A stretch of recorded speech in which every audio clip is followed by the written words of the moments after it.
podcast is part of the Sports Social Podcast Network. Thanks for choosing this free Anfield Index podcast. If you'd prefer to listen to this or any of our other shows without adverts, then now's the time to check out Anfield Index Pro. With AI Pro, you can supercharge your entire listening experience. You'll not only get all of our podcasts without the ads, but you'll have them far faster with our quick publish feature available exclusively for subscribers. AI Pro also puts you in the heart of our sound studio, with an option to listen to many of our shows live and interact with the podcasters in real time as the shows are recording. Upgrading couldn't be easier. AI Pro is available on all popular podcast platforms, and we have our own apps for Apple and Android. Just head on over to AnfieldIndexPro.com and get started today. Hello and welcome to Scouser Tommies, possibly, I think it's going to be the last Scouser Tommies with Jurgen Klopp still the Liverpool manager, because we're not going to have a chance to do one next week, we don't think. So by the time we next do one, we'll have had the last game of the season.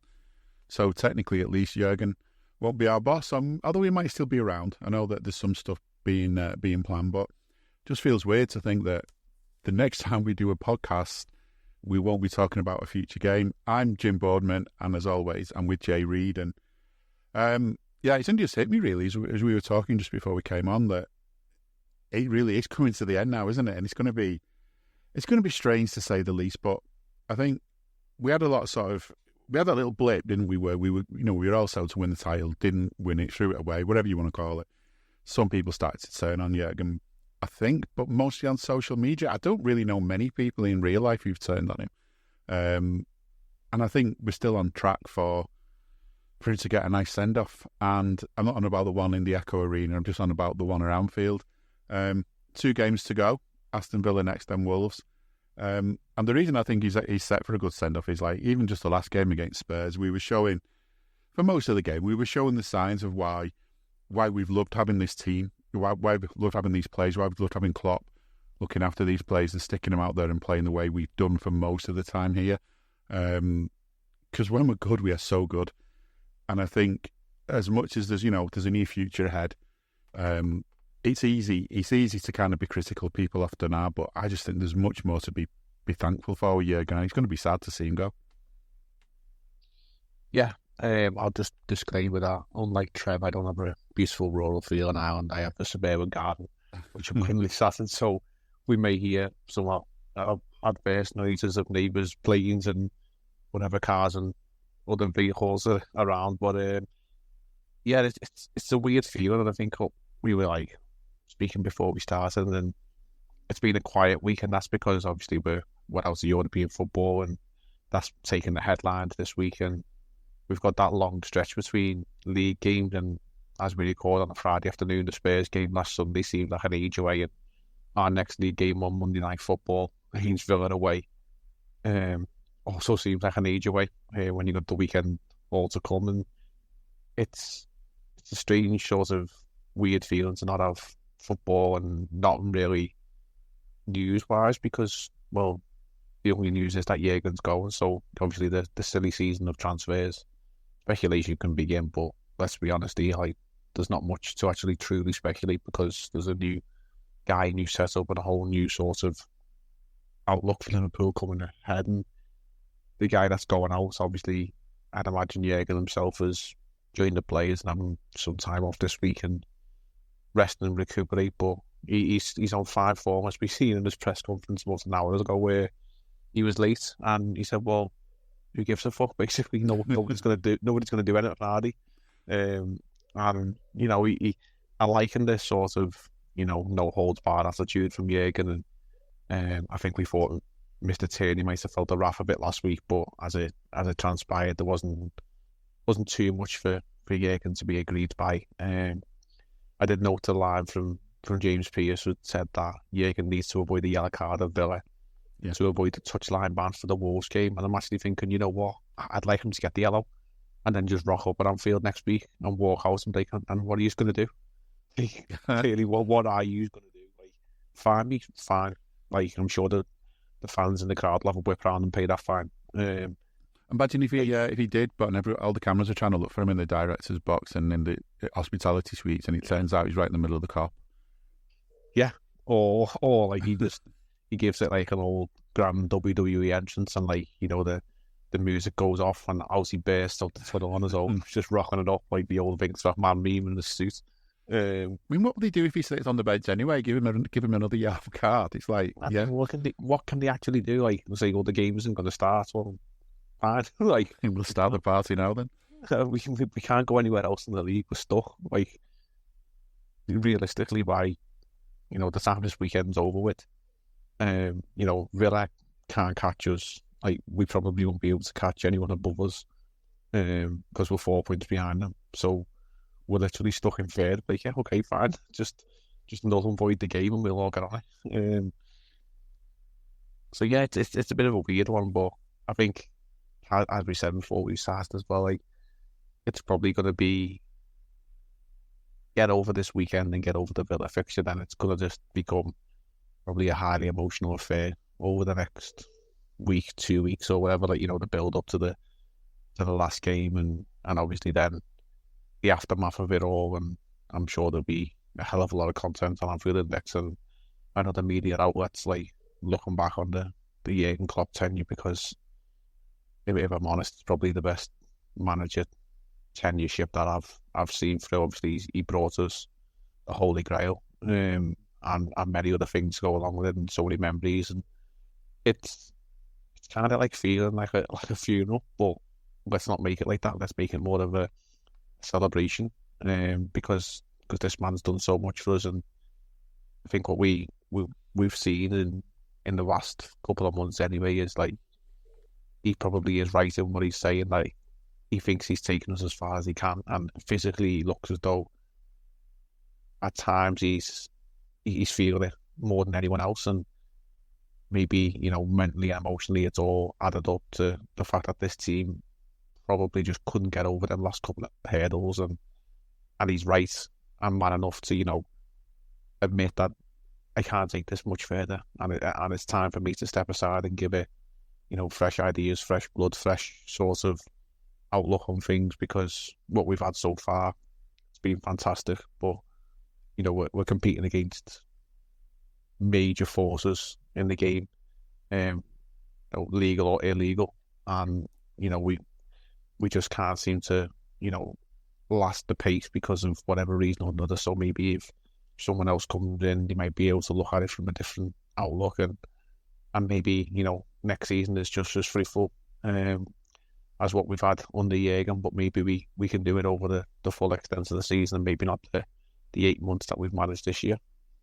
Yeah, I mean, it's going to be interesting to see what does happen with the new boss. I mean, there's so many things that like we don't know what goes on behind the scenes, and even people who say they do know only know so much. And like there's so many different sort of criticisms that have been aimed at Klopp, usually from fans who are wanting us to be better, and it's just their way of thinking. Maybe focusing on things they know and what they know. I mean, one of the reasons this season kind of got derailed in a way was the injuries, but then again, we only got derailed when we had players coming back.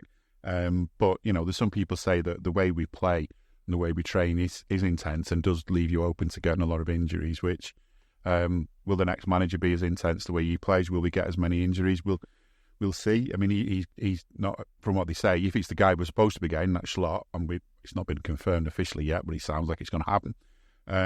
He's good at bringing kids through, but I mean, when he said that as well about Dark Force, he's not going about it now, but Saudi own one of the clubs in the Premier League, although they claim that it's like at arm's length. Yeah, of course it is. Story on the BBC this week that's worth having a read, just to sort of realise what we're dealing with. There's a place in Saudi called Neom, which is this sort of big eco city, supposedly. And the headline on the BBC is Saudi forces told to kill to clear land for eco city.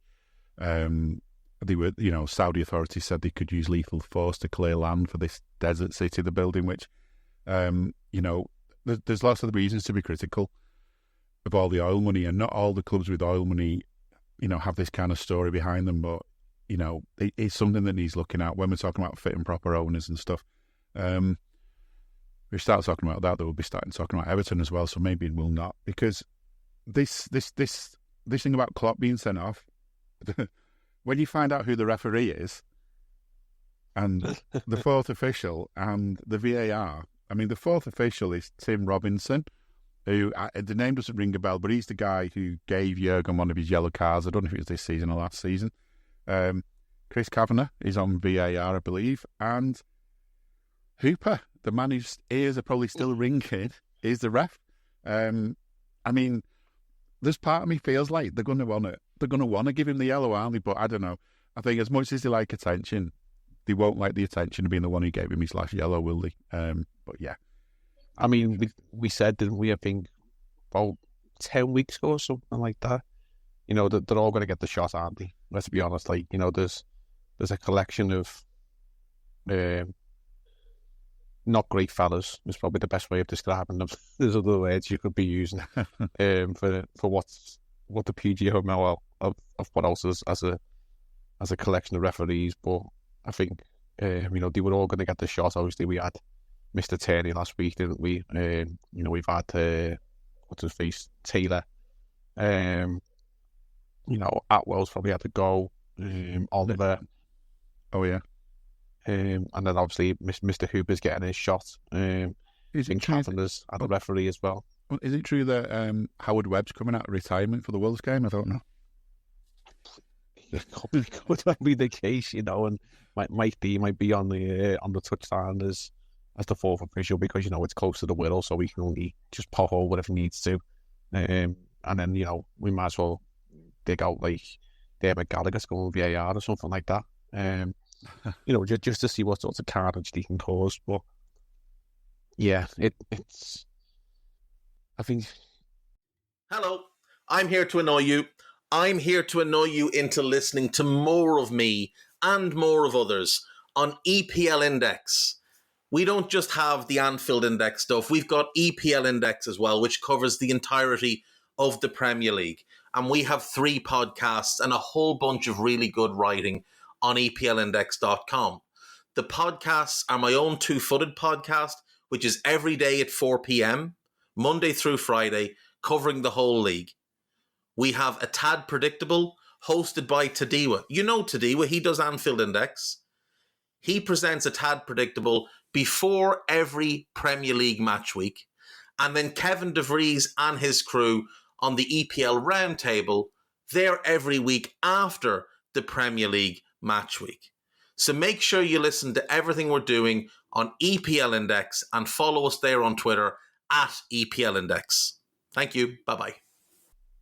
Mr. Hooper has not had the finest hours in Jurgen's presence, and it wouldn't be a surprise if he does get booked, but I kind of want him to, and just, you know, balls it out and just get on with it.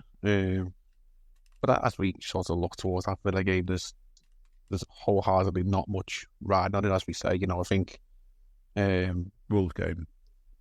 I'm looking no Villa first and Wolves. Sorry, yeah. Like the Villa game is just going to be a formality. Like they've secured European Champions League football next season. They crashed out of Europe last night in the Conference League, which many people probably had them to win. So they're probably going to have that sort of hangover feeling that we've probably experienced after the Atalanta game. And, you know, it all sorts of, yes, they've had a really successful season where they finished in the league, but, you know, they wanted that trophy. And it's probably going to be a bit of a damp squibbling affair, or it could be like the mental game, I think, when we sent the kids over, because we were, you know, busy winning World Cup, Club Cups.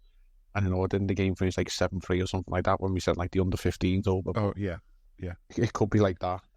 Including the kids' coaching staff, like it wasn't even... Yeah, it wasn't even like Pep instead of gang of kids. Yeah. Yeah, I think everyone's attention is drawn towards the Wolves game. Saying that though, Villa are 7 points ahead of Tottenham, and Tottenham have got 3 games left. So and Villa have got 2. So I suppose Villa need to win one of the last 2 to make sure Tottenham can't catch them. But it does feel like a formality, you know. Yeah, doesn't like it. Tottenham are going to win 3, are they? As well. Yeah, there you go. So, Tottenham have got to play Man City, and they've got Burnley at home the weekend, which you'd expect Tottenham to win. But Man City obviously go to Tottenham next Tuesday for the title. Well, not to win the title. Well, maybe they could actually, because Arsenal have got United the weekend, and they could probably put the blue ribbons on the trophy if they win both of their games, Man City. So I think we've sort of just let the title race just become something that's not of interest to us anymore now that we're not interested in it. But the last game of the season is where all the attention's going to be. I'm not sure if any plans have been officially announced for what is being planned in the ground, but given last weekend was a flag day to celebrate the 30 years from the last stand of the Kop, that was a joy to be on, and actually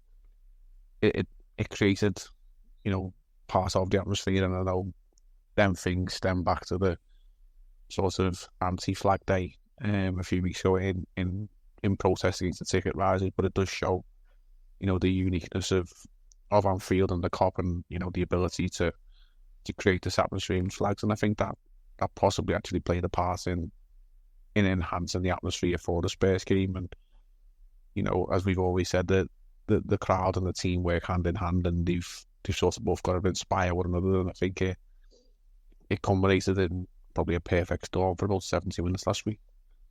Talking this last day of the Cup, I've got just near me here in a box, but you can kind of just see through the sides. I've got my ticket from the last day of the Stanley Cup. Home supporters only Spy and Cop End. It's got like a Peter Robinson signed it, this sort of live bird sort of hologram thing, and it says admission.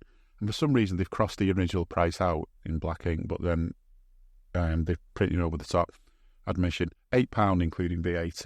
My God, £8. Can you buy a pint now at Anfield? Probably not. The prices that are being currently charged to stadiums and arenas around the country, I think you might not get much change out of £8. Maybe in the Kop, but you're not getting the finest beer available. It's probably the nicest way of putting that. Yeah, and I mean, talking of arenas, that's something we'll come back to it later on as well. But yeah, you'd be paying that if you want a pint in the Echo Arena, if it's anything like Manchester's equivalent, the MEN Arena. Obviously, they've got new names now, but we still give them their old names. But yeah, I mean, let's have a look back at last weekend and the Spurs game, because I think, to me, we've just been on. It was depressing to sort of go out the league title race and everything, and I think different fans accepted at different stages that we'd gone out of it. Even though even now, I mean, there's probably still someone now who's still holding out hope of an absolute collapse from Arsenal and Man City. But yeah, let's be realistic. I'm not sure there's many of us left like that. And I think last week it just felt like this was like, it was like the beginning of the end of Klopp's time now. So it wasn't about winning trophies anymore. It wasn't about any of that. It was literally about enjoying these last few games. And I think, as you say, I mean, the atmosphere was great. It was definitely different class, the atmosphere. Certainly for good spells of the game. You could hardly hear that Spurs really slow or when the Spurs go matching in crap. But it was a good atmosphere, good performance. And, if there was a DVD of it, because if we were the kind of club that does DVDs, you'd only do it up to the 70th minute or something, wouldn't you? But it felt like there was some of the old signs. And one thing that stood out to me watching it was something we've talked about a few times this season, generally when Trent's playing, and it's about using the width of the pitch. And to me, the fullbacks were almost like the fullbacks of old. Trent and Robbo were part of the reason we did so well at times under Klopp, and it felt like a bit of nostalgia there, getting them two back, playing where they're meant to play. I mean, Trent didn't come inside as much. Robbo did his old stuff, even got on the score sheet. It felt like, it's disappointing now. We don't know what's going to happen next season, but I think if Klopp was staying, it feels like it would have been the point where we could all say to him now, are you going to stop messing about? Yeah, I think, I banged on about it last night a lot. I don't like the whole inverted experiment, and I think it sort of maybe is designed to get the best out of Trent's game, and and that's good because, you know, Trent's an exceptional player with an exceptional talent. But for what we know Trent for and what he came through as, and what, you know, the stats will back up, you know, his assist level and stuff like that is all from a wide position. And from that wide position, it then enhances Salah's game because, you know, you've got, you know, another option, another threat from that side of the pitch. And in Harvey Elliott at the weekend, we had a player who, you know, was sort of roaming about, and, you know, sometimes he was wide right, sometimes he was in the 10, sometimes he was dropping back in to help out in midfield. It was an excellent performance from him, but what it does as well is, you know, the constant movement occupies other players, and if he sort of drifted to the number 10 position from wide, you know, naturally a centre half has sort of maybe got to have half an eye on him, which then often at times last weekend saw Mo Salah left 1v1 with the fullback, and I think that's the best Mo Salah performance we've seen in a while from him, because he was allowed a little bit of space and freedom, and we were using the width of the pitch, and we were playing, you know, it sounds very simple, but the ball's down the channel from Trent, you know, that like dinking the ball over the top or playing along the line, and it sometimes seems like, you know, we're really overcomplicating what is such a simple game, and what led us to so much success was that. And then I think, you know, we look at Andy Robertson's performance, as you said as well. He may well have just actually been getting back to fitness. Is maybe the argument over, you know, the last 7 or 8 weeks where he had a significant injury and missed a lot of time, and, you know, there was questions, and rightly so. You know, is Andy Robertson, you know, a long-term answer at left back, or do we need to maybe look at a recruit in the summer? But I think over the last few weeks he's sort of showing the Andy Robertson of old, and yes, you know, the full pace isn't there, because obviously it naturally has declined with the amount of miles he's got in his legs, but we have seen, you know, what Andy Robertson can offer in goals and assists, and it was nice to see like a traditional, you know, not heavy metal performance, as, you know, the tagline of the media love to use, but there were more traditional Jurgen Klopp gegenpress, you know, effort all over the picture, every single member, and, you know, using what we famed and loved Jurgen for in the very, you know, early times of, yes, it might be a bit chaotic, but we will always create chances, we will always score more than you on pretty much most occasions, and okay, we sort of give Spurs the door ajar at the end, but for 70 minutes we were sensational, and I think we were probably flattered Tottenham to actually go in at 2-0 at half time. I probably thought we deserved another. And another day, it probably could have been 5 or 6-0 before we even, you know, opened the back door for them. But it was nice to see us hark back to that, you know, and show, you know, okay, we've tried other things, other setups, tactical formations or whatever, and sometimes actually you just need to go back to what brought you the original success. And, you know, people will say, oh, well, we should have had that all season, but, you know, times change, football change, and maybe we've tried to do something and it's not, it worked in the end, but it got us to a certain point, and to go back to the original method, maybe we can't go to that well all the time because it does take a hell of a lot of effort, and maybe it was the fact that we had a week leading up to the game and then a full week afterwards that we could pour effort into it. Because those performances, you know, every 2 or 3 days probably would take more than enough toll on the team. So it was nice to see, you know, sort of a flashback to what was, and maybe hopefully we can get that again in the Wolves game on the last day of the season, where, you know, it's fulfilled, it's action packed, there's goals, you know, there's excitement, and hopefully not too much at the back in terms of, you know, giving Wolves chances, but, you know, using the talents and the qualities that this team have got to put on a show. Yeah, I'm just wondering if TNT were watching it thinking, why do Liverpool not play like this when we're covering them? You know, still not realising that, you know, there's a difference between playing half 12 a few days after a midweek fixture and playing half 4 a week after a weekend fixture. Hello there. Have you ever found yourself getting ready to watch the Liverpool match? You've got your mates round, you've got your drinks, you've got your snacks, you're all set to go. It's going to be a good day. And then you find out, oh, the game's not actually being broadcast in your region. There's the heartbreak, there's rage, there's despair, there's fury, you're upset, you're looking for a solution. Well, we've teamed up with NordVPN to bring you a game-changing solution. That's right. With NordVPN, you can switch your virtual location to a country where the game's on live. It's like having a global ticket to sports, TV shows, and movies from all around the world. And here's the best part.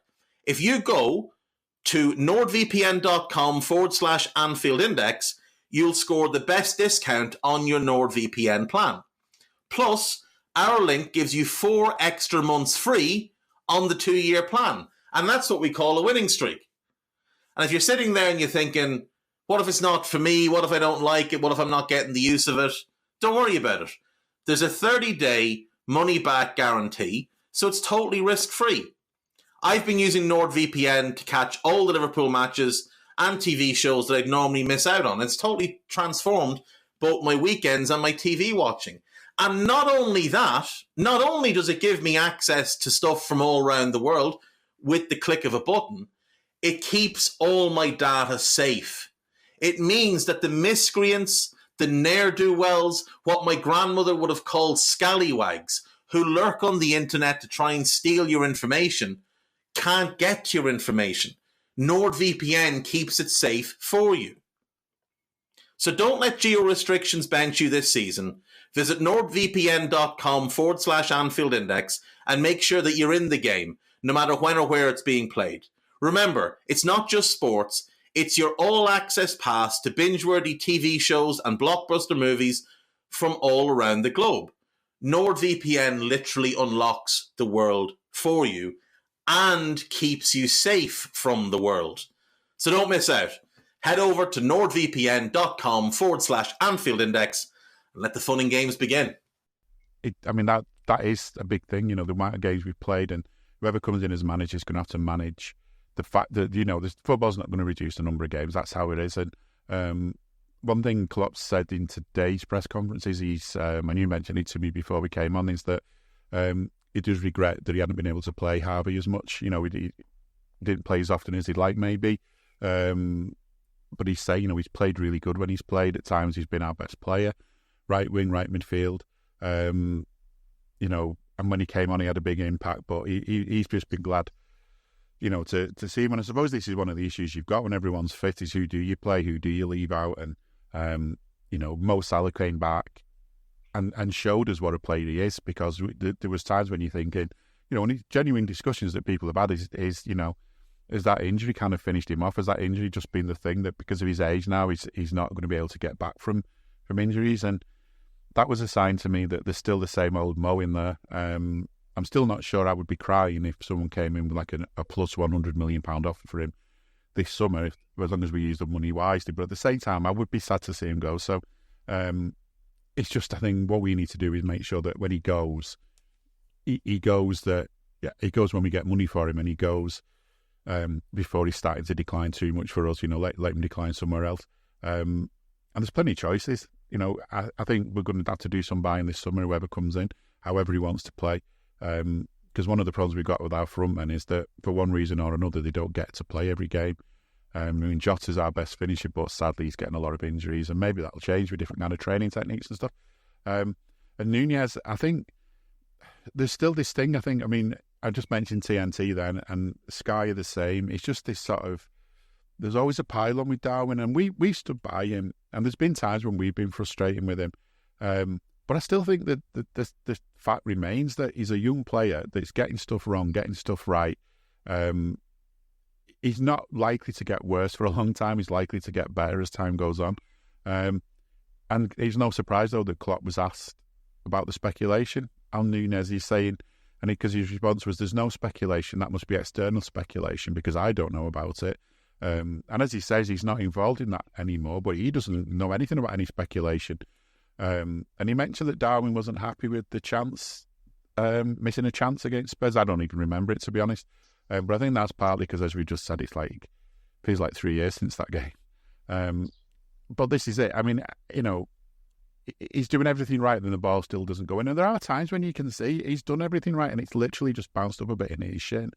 And if you, it's just this sort of attitude for people who are watching the game, the constant, like, he has to score, he should score. The people who are sitting, when you've got like Gary Neville, expert goal scorer in the stands, it's like, come on. I still think Darwin's a decent player, and maybe the next manager is going to be the one who just susses him out. Yeah, I think obviously it stems from, well, let's call it out the idiots online that gave him a hell of a lot of, abuse, and they're not real fans. It's not what the values of this club stand for. It's not what any football player should actually receive. It's the massive downside of social media. They're better off. They should go and follow K-pop or something instead of football. I get, real fans, or going back years and years as well. It doesn't change. You can show your frustrations at the ground, but you will still miss the chance. It's all right. Next time, give him an applause, sing his name, chant his name. Give the players the emotional backing that they need, and you'll always say that you'll always be an honest fan and say, maybe there's enough signs there to know that it's not the end of the world. He's not a busted flush. There's the comment from Klopp today was he's always in these positions, so he's doing most of it right in terms of being able to put himself in a position to actually create these chances, or get on the end of these chances, and maybe just a fine bit of tweaking, as we've always said, is what's needed. And it could well be that a new manager comes in, a new coaching style, a new set up in terms of on the pitch and on the training field, sort of tactically and whatever, might just find a way to get more out of him. But the abuse he received over the weekend, and the fact that he felt like he had to remove all his recent pictures on social media connected to Liverpool, because that's where obviously a lot of the barrage of abuse was coming from.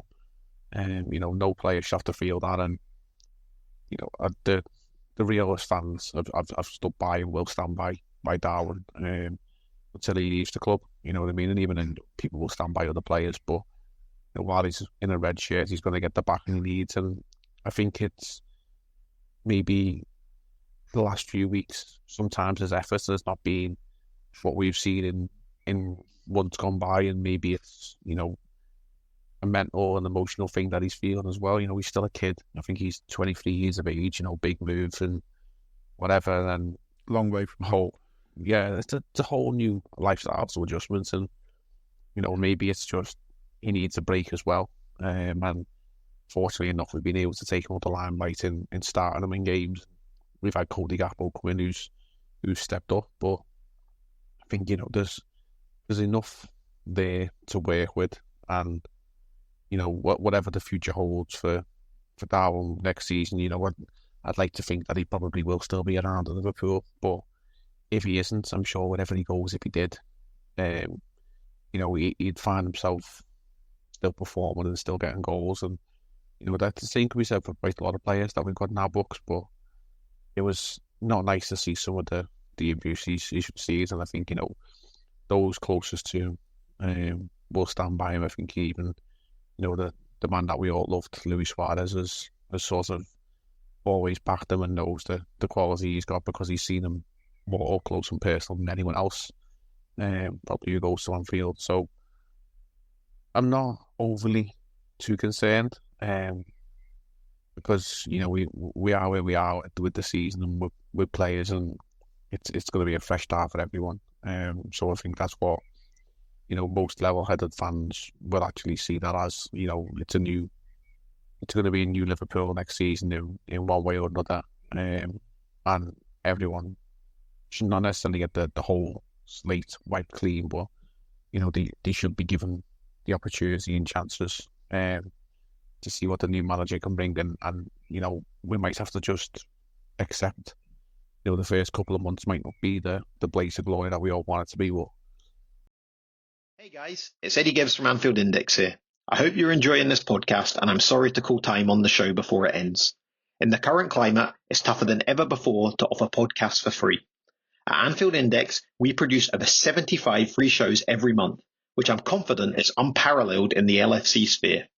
Whilst we'd love to offer everything for free, The production costs now make this impossible. That said, we don't want to follow the model of other channels and lock all of our content behind a paywall. So what we've decided to do is to continue offering every show for free, but cut that offering to 30 minutes on our longer shows. So to get all of our shows in full and enjoy the best of everything we have to offer, we really hope you'll consider supporting the channel and signing up at AnfieldIndexPro.com. For about the price of 1 cup of coffee, you'll get every podcast in full with 0 ads. You'll also get access to our LFC VIP community, where you can enjoy live podcasts, engage with our podcasters, and chat with other Reds in real time. So that website again, AnfieldIndexPro.com. Join today. Sports Social Podcast Network.